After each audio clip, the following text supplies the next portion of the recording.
আলহামদুলিল্লাহ বাংলাদেশের ঐতিহ্যবাহী জেলা কিশোরগঞ্জ কটিয়াদি থানার অন্তর্গত কটিয়াদি বাজার ব্যবসায়ীদের উদ্যোগে মহাবিশ্বে ও মহাবিশ্ব আমাদের মালিক আমাদের মনিব মহান রব্বুল ইজ্জত ওয়াল জালালের মুখের পবিত্র বাণী কোরআনে কারীম তাফসীর ও কোরআন মাহফিলের সম্মানিত সভাপতি বিশিষ্ট আলেমে দ্বীন ইসলামিক চিন্তাবিদ শিক্ষাবিদ জনাব মাওলানা আবুল কাসেম বিপ্লব সহ সভাপতি বিশিষ্ট ব্যবসায়ী ব্যবস্থাপনা পরিচালক জননী রিয়েল এস্টেট আলহাজ হাফেজ কারি আব্দুল কাদির আতালাল্লাহু আমরাহু ওয়া বারাকাল্লাহু ফি হায়াতি বলেন আমিন।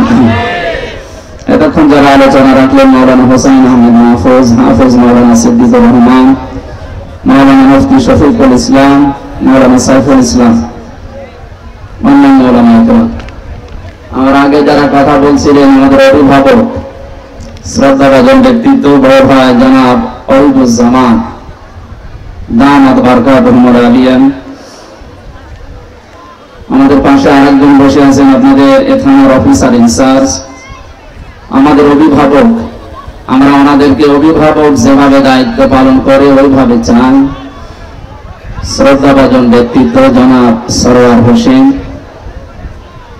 মঞ্চে বসা সম্মানিত ব্যক্তিবর্গ সামনে বসা মুসলমান ভাইরা পর্দার আড়ালের সম্মানিত মা এবং বোনেরা প্রশাসনের ভাইরা প্রাণ প্রিয় কিশোরগঞ্জবাসী আল্লাহ দরবারে শুকরিয়া জানাচ্ছি যিনি কোরআনের জন্য আমাদের অন্তরকে এভাবে পাগল পাড়া বানিয়ে দিয়েছেন। আহলুল কোরআন হুম আহলুল্লাহি ওয়া খাসাতুহু কোরআনওয়ালা যারা নবীজি জানিয়েছেন তারা আল্লাহর পরিবারভুক্ত লোক সুবহানাল্লাহ। এই কথার লোড কত ওজন কত আপনি টের পাচ্ছেন। আমার পরিবারের লোক যেমন আমার কাছে যেই রকম আমি যেভাবে দেখি তাদেরকে কোরআনওয়ালা লোক যারা এই মানুষগুলোকে নবীজি তুলনা দিয়েছেন এরা আল্লাহর পরিবারের এবং খাস মানে কোরআনের জন্য যারা পাগল হয়ে এদিনের বেলা হাজারো কাজ বাদ দিয়ে এই ময়দানে আসার মন মানসিকতা এবং সুযোগ করে দিলেন বলছে আলহামদুলিল্লাহ। দরুদ আর সালাম পড়ছি আমাদের নবী মুহাম্মদুর রাসূলুল্লাহ সাল্লাল্লাহু আলাইহি ওয়াসাল্লামের প্রতি। কোরআনে কারিমে আল্লাহ তাকে বিশেষ করে 7টা নামে ডাক দিয়েছেন, আরো নাম আছে, আমি প্রতিটি কথার ভেতর থেকে শিক্ষা বের করি, এই জন্য এই শব্দগুলো নিয়ে আসতেছি। আমরা শুধু শোনার জন্য এসেছি আর বলার জন্য বলে চলে যাচ্ছি এই জন্য না, আমরা এখান থেকে কিছু নিয়ে বাড়ি যেতে চাই। অনেক শিক্ষিত মানুষ এখানে বসে আছেন, আমি চেষ্টা করব প্রত্যেকের খোরাকি দেওয়া। বিশ্ববিদ্যালয়ে যারা ক্লাস নিত দেখতাম সামনে যারা আছে ওরা সব এক মানের 80 জন ছাত্র ছাত্রী যারা সব এক মানের, কিন্তু এখানে তো আর ওই রকম না। এটাও একটা ক্লাস চলছে, ক্লাস হয় 45 মিনিট, আমরা আর একটু বেশি করে 1 ঘন্টা ক্লাস করব, কিন্তু এই ক্লাসের ছাত্রের মান তো এক একটা এক এক রকম। এখানে এমনও লোক আছে ইশারা দিলে বোঝে, আর একজন আছে একবার বললে বোঝে, এমনও মানুষ বসে আছে ওরে পিটাবেন তাও বুঝবে না। আমরা যেন ওইরকম হয়ে না যায়। আপনারা কিশোরগঞ্জ এলাকার মানুষেরা এমনিতে রাষ্ট্রপতি এলাকার মানুষ জ্ঞানী মানুষ আপনারা, আমরা ইশারা দেব কোরআনে কারীম দিয়ে, আমরা যেন আল্লাহর পক্ষ থেকে আজকের এই মাহফিলটা তিনি যেন হেদায়েতের সারিয়া বানিয়ে দেন, বলেন আমিন। আল্লাহ রাব্বুল আলামিন কোরআনে কারিমে 7টি নাম ধরে নবীজিকে স্পেশাল ভাবে ডাক দিয়েছেন। তার 1 নম্বরে ইয়াসিন। আল্লাহ বলেন হে নেতা, আমি খেয়াল করার জন্য বলছি, এদিকে তাকান, ক্লাস চলছে।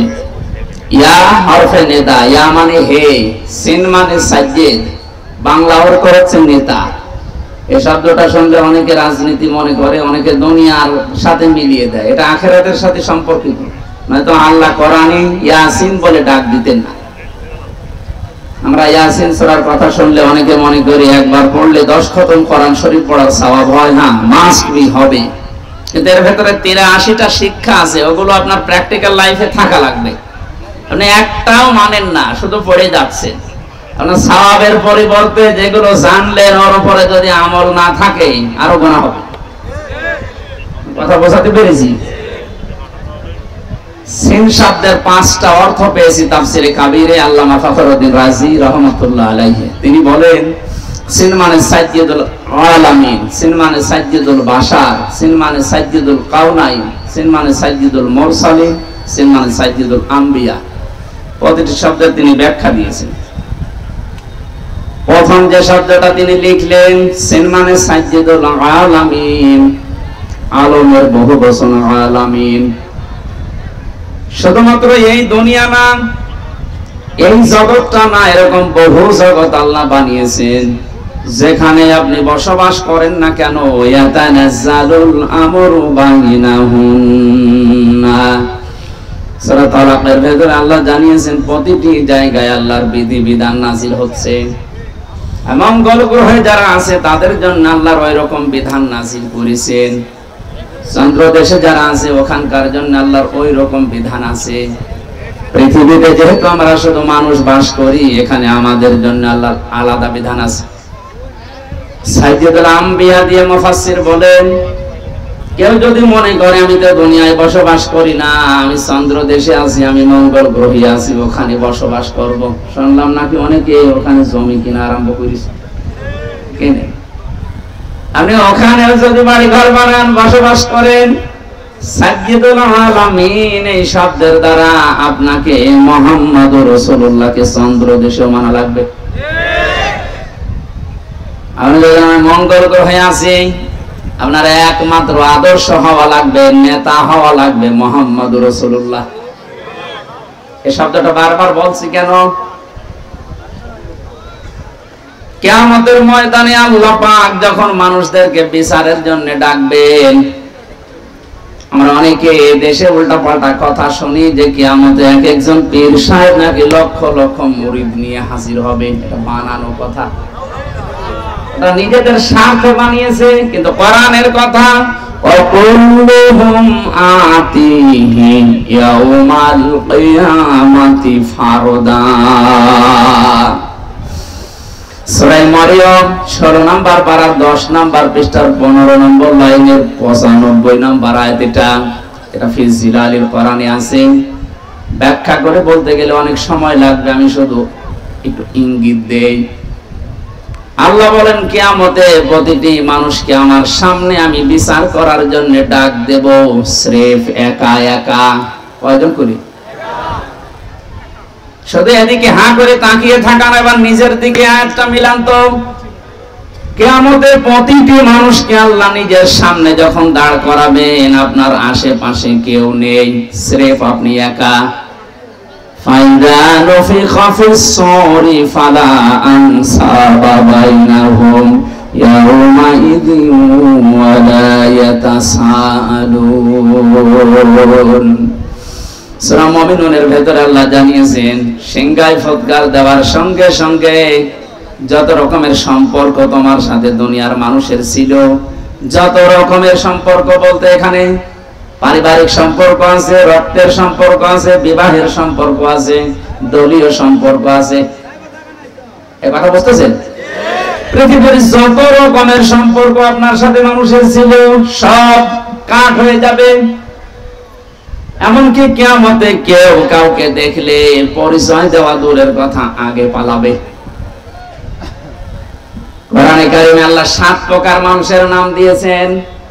ইয়াউমা ইয়াফিরুল মারউ মিন আখিহি ওয়া উম্মিহি ওয়া আবিহি ওয়া সাহিবাতিহি ওয়া বানিহি ইলা আখির আয়াত। আল্লাহ বলেন কিয়ামতে মানুষ দেখলেই সর্বপ্রথম পালাতে আরম্ভ করবে তার ভাইয়ের কাছ থেকে। প্রশ্ন আসতে পারে, পৃথিবীতে ভাইয়ের চাইতে আপনজন আছে মা, মায়ের নাম আল্লাহ কেন দিলেন না প্রথমে?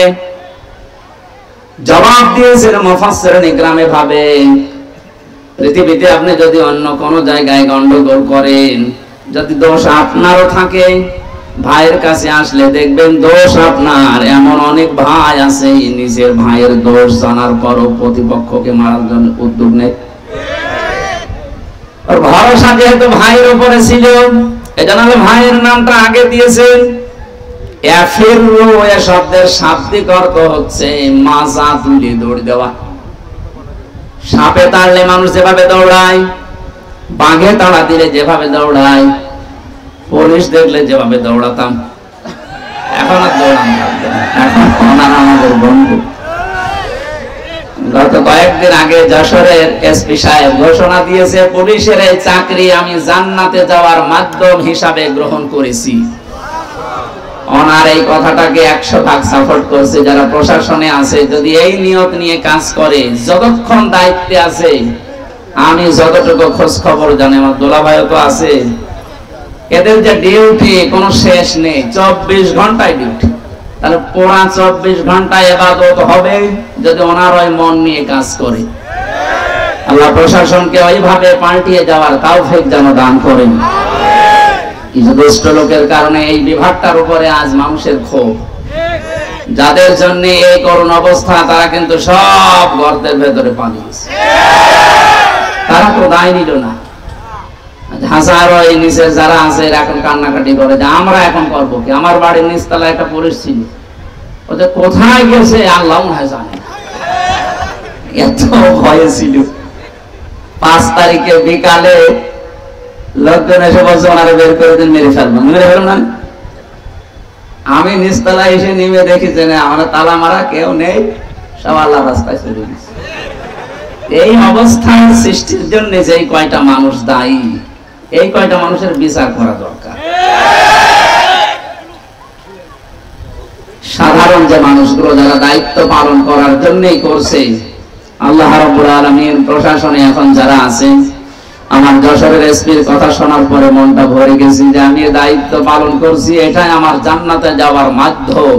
এই কথাটা কত উপরের কথা আপনি চিন্তা করেছেন? এখানে মানুষ যখন দৌড়ায় কোনো কিছু দেখলেন, খুব বেশি জোরে ফোর্সে মাজা তুলে দৌড় দেওয়া, বাংলায় পরে খেচ্ছে দৌড়। আল্লাহ বলেন এইভাবে দৌড়াবে। সর্বপ্রথম ভাইয়ের কাছ থেকে, মায়ের কাছ থেকে, বাবার কাছ থেকে, স্ত্রীর কাছ থেকে, সন্তানের কাছ থেকে, বন্ধুর কাছ থেকে, নেতার কাছ থেকে। এই যে যতগুলো মানুষের নাম সিরিয়ালে বললাম, মাথায় যদি মগজ থাকে ভাবেন তো দুনিয়ায় বিপদে পড়লে মানুষ এদের কাছে সিরিয়ালে আগে যায়। কথা বলেন ঠিক কিনা? আর কোরআন যেহেতু আমরা 100% বিশ্বাস করি, কোরআন জানাচ্ছে যে আগে পালাবে। এখান থেকে একটা সূক্ষ্ম তথ্য আপনাদেরকে দিতে চাই, যদিও এই সমস্ত জেলাতে এগুলো একটু কম আছে, ময়মনসিংহ বিভাগে একটু বেশি, আপনারা ওই বিভাগে পড়েননি। অনেক মানুষ বিশ্বাস হয় ওদের এই কথা মতো করি আছে যে কোনো চিন্তা নেই, যা করি করি, বাবা আছে। আপনার বাবা আছে, পালাবে, দৌড়াবে। সূরা আবাসের আয়াতগুলো তার প্রমাণ যে কতগুলো মানুষের নাম আল্লাহ সিরিয়ালে দিলেন। কি বলে আপনার বিবেকে? ভাই যদি পালিয়ে যায়, মা যদি যায়, আমার মনে হয় পীর সাহেব বলবে আল্লাহ আমি পীর ছিলাম না। কিসের পীর? পরিচয় দিলে এখন আমি নিজে ধরা খাবো, নিজে বলবে আমি এগুলো কিছু ছিলাম না, আমি পালালাম। যত রকমের সম্পর্ক আল্লাহ বলেন আনসাব, নসবের বহু বচন, সব সম্পর্ক শেষ। এই জগ বন্ধ হলে সবকিছু থেকে আপনি মুক্ত।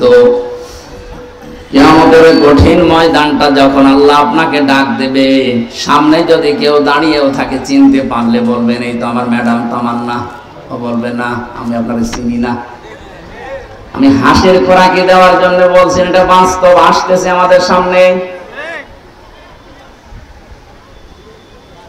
এবার নিজেকে একটু দাঁড় করিয়ে দেখেন তো, আপনার এই 60 বছর, 50 বছর, 45 বছর, আমার এখন 32 বছর, এই বয়সটা আমি যা করেছি, সত্যি যদি আমি এখন আল্লাহর সামনে দাঁড়াই, যা করে গেলাম এটা কি জবাব দেওয়ার মতো কায়দায় আছে? না, নেই। আমার তো 32 বছর না, মাঝে মাঝে মনে হয় আল্লাহ তুমি যদি বলো হামজা 2024 সালে আগস্ট মাসের 31 তারিখ পর্যন্ত তোরে মাফ করে দিলাম, শুধু সেপ্টেম্বরের 1, 2, 3 এই 3টা দিনের জবাব দিয়ে জান্নাতে চলে যা। আমার যা জীবন এই 3 দিনের জবাব দেওয়া সম্ভব না। আপনি পারবেন না?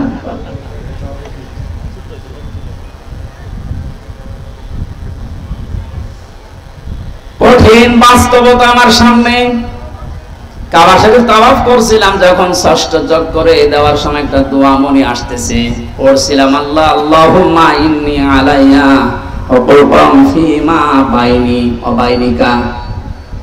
কাবার সামনে নিয়ে বলা হচ্ছে, মাবুদ আমি তোমার গোলাম, তুমি আমার মালিক, তুমি আমাকে গোলাম হিসাবে সেই নেই থেকে শুরু করে হামজা বানিয়েছো।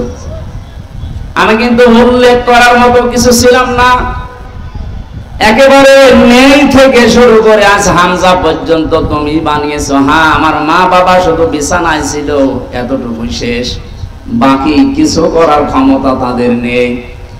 বিজ্ঞান জানিয়েছে বাবার স্ফলিঙ্গ দিয়ে দ্রুত গতিতে পানিটা যখন বের হয়ে মায়ের রেহেমের ভেতরে যায়, 40টা দিনে মহান আল্লাহ এটাকে 4টা ভাগে ভাগ করেন।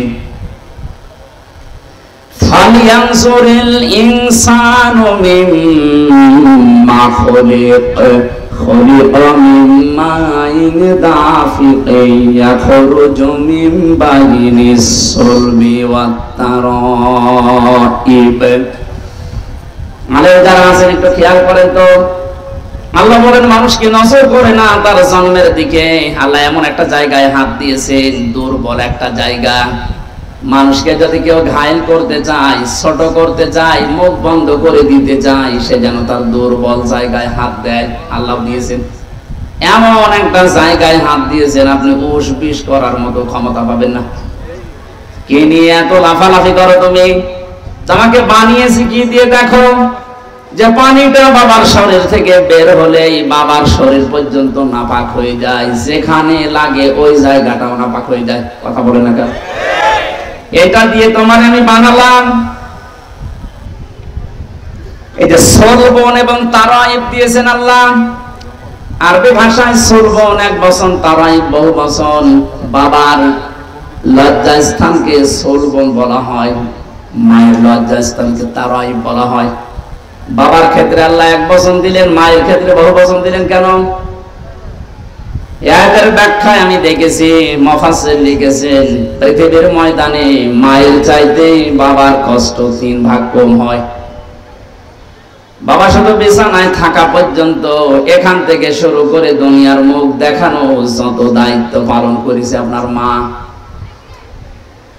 কোরআনে কারীম জানাচ্ছে, হামালাতুহু উম্মুহু ওয়াহানান আলা ওয়াহানি ওয়া ফিসালুহু ফি আমাইনি আনিশকুর লিল্লাহ ইলা আখির আয়াত।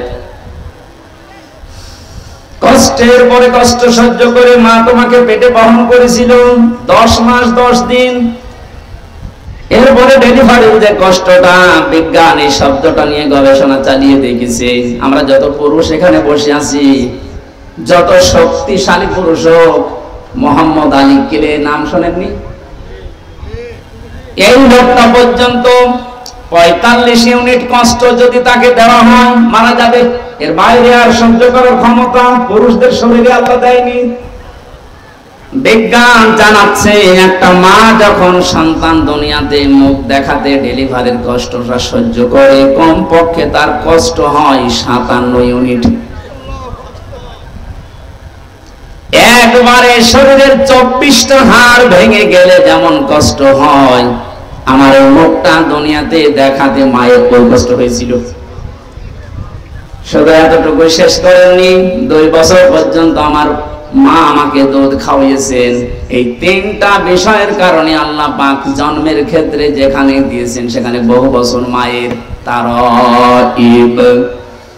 পৃথিবীর মানুষরা এই যে আনিশকুর লিল্লাহ এই শব্দের ব্যাখ্যা পড়তে গিয়ে একটা আশ্চর্য বিষয় আমার কাছে এসেছে। আল্লাহ যেখানেই তার নিয়ামতের শুকরিয়া আদায় করো, শুকরিয়া আদায় করো এই কথা দিয়েছেন, কোরআনে দেখবেন ওই জায়গার পরে আল্লাহ মা বাবার শুকরিয়া আদায় করো এই শব্দটা লাগিয়েছেন। আব্দুল্লাহ ইবনে মাসউদ রাদিয়াল্লাহু তাআলা আনহু থেকে বর্ণিত একটা হাদিস পেয়েছি আয়াতের ব্যাখ্যায় তাফসিরে হাক্কানিতে পাবেন। তিনি লিখেছেন, পৃথিবীতে কেউ যদি আল্লাহর নিয়ামত পাওয়ার পরে শুকরিয়া আদায় করে কিন্তু মা বাবার শুকরগুজারি করে না, ও যেন আল্লাহকেও মানে না। আজ এটা যদি আমাদের দেশে থাকতো তাহলে থানায় অন্তত মা বাবা নিয়ে সন্তানের দায়িত্ব কর্তব্য অবহেলা এরকম কোনো মামলা অভিযোগ ওনাদের কাছে যেত না। আশা করছি একটা খুব ভালোভাবে চেষ্টা করবেন মানার। এটা গুরুত্বপূর্ণ এত বেশি, কিয়ামতে একটা প্রাচীর আল্লাহ বানিয়ে রাখবেন। এই যে প্রাচীর দেওয়া আছে, এখানে আল্লাহ কিছু মানুষকে দাঁড় করাবেন, ওই যে যারা দাঁড়িয়ে আছে মনে করেন ওইভাবে দাঁড়িয়ে থাকবে। ওইদিকে জান্নাত, এইদিকে জাহান্নাম, ওদেরকে আল্লাহ জান্নাতে দেবে না। নবীজি বললেন ওদেরকে আল্লাহ জান্নাতে না দিয়ে দাঁড় করিয়ে রাখবে আরাফ নামক এই প্রাচীরের উপরে, জান্নাত জাহান্নামের মাঝে। সাহাবীরা বলে, হুজুর জান্নাতে দেবে না কেন? বলে মানুষগুলো দুনিয়াতে ইবাদত বন্দেগী করেছিল কিন্তু মা বাবার হক আদায় করেনি, এই জন্য জান্নাতে দিচ্ছে না। জাহান্নামে দিচ্ছে না কেন? বিশ্বনবী বলেন জাহান্নামে দেয় না আল্লাহ এই কারণে, এই মানুষগুলো পৃথিবীর ময়দানে আর যাই করুক না কেন দিন কায়েম করা লাগবে, এই চেষ্টা সাধনায় লিপ্ত থাকতো। সূরা সাফের 10 নম্বর আয়াতের তাফসিরে আছে, পৃথিবীতে যারা আল্লাহর দিন কায়েম করা লাগবে এই টেন্ডেন্সি নিয়ে চলে। কায়েম যদি হয় ভালো, না হলে অসুবিধা নেই, কিন্তু এই চেষ্টা করার কারণে আল্লাহ একামতে দিন কায়েম করা এটা ফরজ, এই কারণে আল্লাহ তাদেরকে জাহান্নামে দেবে না। জাহান্নামে না দিলেও তো জান্নাতে দিচ্ছি না যাদের কারণে, যে বিষয়টা যদিও ছোট মনে হচ্ছে এটা কিন্তু অনেক বড় বিষয় আমাদের জন্য। আজকে থেকে সিদ্ধান্ত নেওয়া লাগবে পৃথিবীর কোন দিন যেন মা বাবার সাথে বিয়াদবি করা, তাদের সাথে তাদের হক নষ্ট করা আমার দ্বারা না হয়। যতই নামাজ রোজা করে পাগড়ি বেঁধে তসবিহ হাতে নিয়ে 24 ঘন্টা জিকির করি না কেন, মা বাবার হক যারা আদায় করেন না আপনি ওই প্রাচীরে দাঁড়িয়ে থাকবেন, জান্নাতে যেতে পারবেন না। আমি যে নেই থেকে শুরু করেছিলাম, এই পানিটা মায়ের রেহেমের ভেতরে যাবার পরে আধুনিক বিজ্ঞান যারা কোরআনে কারিমের আয়াতের তাফসীর বের করেছেন আমি দেখেছি, ওনারা বলেন যে এই মায়ের পানিটা বাবার পানিটা একসাথে মিলে 340-এর পরে 4টা জিনিস তৈরি হয়, চুল, রগ, হাড় আর পর্দা। রক্ত, গোশত, চর্বি আর চামড়া, 4-8টা জিনিস এক হয়। 6 মাস যখন আস্তে আস্তে বয়স হয়ে যায় মায়ের পেটের ভেতরে, তখন ক্ষুধার উদ্রেক দেখা দেয়, খাবারের প্রয়োজন হয়। আল্লাহ পাক বলেন আমি যে রব নামটা নিয়েছি এই জন্যে তোমাকে আমি 5টা জিনিস দান করি।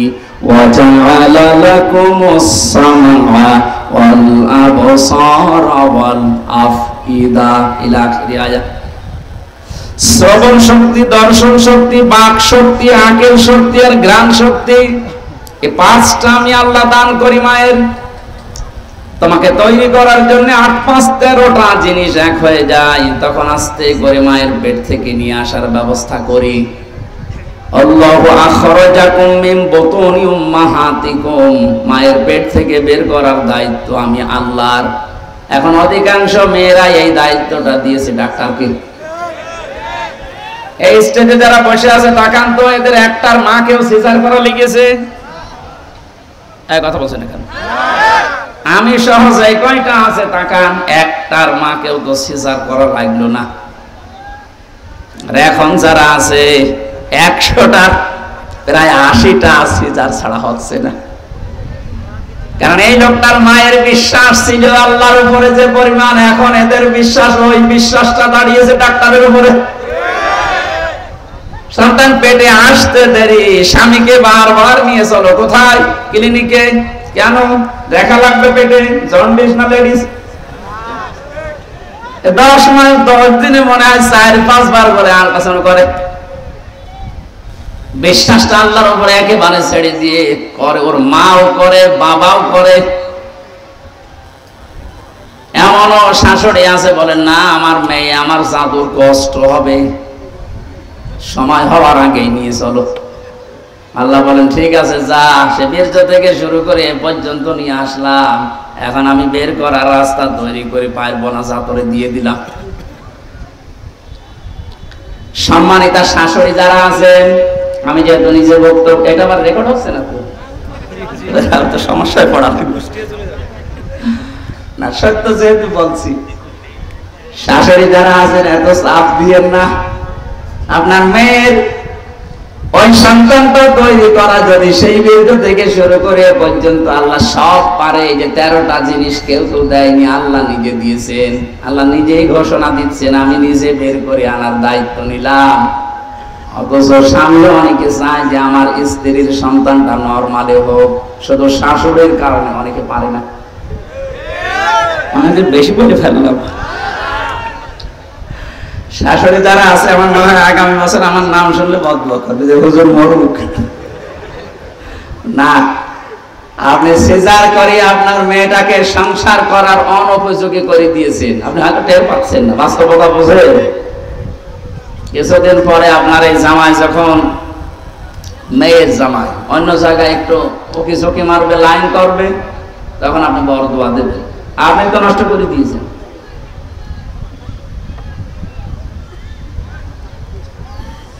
আমার ভাইরা, আল্লাহ রাব্বুল আলামিনকে কাবা শরীফ ষষ্ঠ চক্কর দেওয়ার সময় বলা হয়েছিল আল্লাহ তুমি ওই নেই থেকে শুরু করে এই যে হামজা পর্যন্ত বানালে আমারে, যত কিছু দেওয়ার দুনিয়াতে সব তুমি আমাকে দিয়ে দিয়েছো। হাল আতাম আলাল ইনসান খায়রুম মিনাদ দাহরি লাম ইয়াকুন শাইআম মাযকুরা। আমি তো জন্ম হওয়ার আগে উল্লেখ করার মতো কোনো বিষয়ও ছিলাম না। তুমি আমাকে যা যা দেওয়ার সব তোমার রব নামের খাতিরে আমাকে দিলে। 5টা বিষয় আল্লাহ যে আলাদা ভাবে আপনাকে দিয়েছেন, একটু কোনোদিন ভেবেছেন? ওটা কিন্তু দুনিয়ার কেউ দেয় না। শ্রবণ শক্তি, দর্শন শক্তি, বাক শক্তি, আঁকের শক্তি আর ঘ্রাণ শক্তি থাকলে ভাবে আল্লাহ যদি তুমি আমাকে একটাও কম দিতে, হামসা হয়ে দুনিয়ায় আসতাম ঠিক। যদি দর্শন শক্তি না দিতে, মানুষ আমাকে কানা বলতো। কথা বলছেন না? কুমিল্লা একবার খাবার খাচ্ছিলাম মাহফিলে, বাম পাশে এক অন্ধ, হঠাৎ বিদ্যুৎ চলে গেল। আমরা যারা সকলা মানুষ আছি চিল্লা পাল্লা করছি, কই তাড়াতাড়ি জানাটা চালু, কারণ আলোর ব্যবস্থা করেন। অন্ধ আমার হাত চেপে ধরে বসে হুজুর চিল্লাচ্ছেন, মাত্র কয়েক মিনিট কারেন্ট চলে গেছে, আপনারা চিল্লান। অথচ 42 বছর আমার জীবনে কোনো কারেন্ট নেই। 42টা বছর হয়ে গেল দুনিয়ায়, আমার কারেন্ট কি এটা আমি জানি না। ওই দিন অন্ধ আর একটা কথা জানিয়েছিল যে সকলা মানুষ যারা, ওরা তো এমনিতেই দেখে, ঘুমিয়ে থাকলে স্বপ্নেও দেখে, কিন্তু আমরা অন্ধ যারা ঘুমিয়ে থাকলে স্বপ্নেও কিছু দেখি না, শুধু একটা আওয়াজ শুনি। আপনি ওর জায়গায় নিজেকে দাঁড় করিয়ে বলেন তো আপনি কি পেয়েছেন? জীবনে কিছুই যদি না পেয়ে থাকেন, শুধু চোখ দুইটার কারণেও তো সেজদা দেওয়া যায়। কথা বলেন না কেন? জামাত ইসলামের যিনি আমির এখন ডাক্তার শফিকুর রহমান, ওনার সাথে জেলখানায় আমি ছিলাম, এক রুমে দেখেছি মাঝে মাঝে উনি সেজদা দিত শুধু এইটার দিকে তাকিয়ে। বুড়া মানুষ, মুরব্বী মানুষ, 65 বছরের বয়স, সারাদিন আদালতে থাকার পরে যখন আসতেন রাত 8টা, 8:30, 9টায়, কিছুক্ষণ নামাজ আদায় করার পরে সেজদায় পড়ে যেতেন। এক সেজদায় 45 মিনিট, 1 ঘন্টা, 1.5 ঘন্টা পড়ে আছে। আমি যুবক মানুষ, এশার নামাজ পড়ে ঘুমিয়ে দেয় 2 ঘন্টা, 2.5 ঘন্টা পরে ঘুম ভেঙে দেখি পড়ে আছে সেজদায়। কি স্যার সেজদা দিচ্ছেন? হামজা, যে চোখ দুইটা আল্লাহ দিয়েছে, নিয়ামত যদি সারা রাত সেজদায় থাকে আদায় হবে না।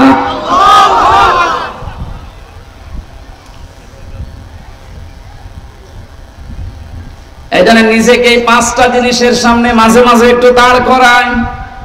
আল্লাহ পাক যে নিজের দায়িত্ব নিয়ে আমাকে দিলেন, একটাও যদি অতি কম দিতেন, আপনি নিজের দিকে ভাবিয়ে বলেন, উনি আজ টিয়নো হয়ে ওসি হয়ে বসে আছে, অন্ধ হলে দায়িত্ব দিত সরকার? বলেন। যদি শ্রবণ শক্তি না দিত, মানুষ কালা বলে ডাকতো আমাদের।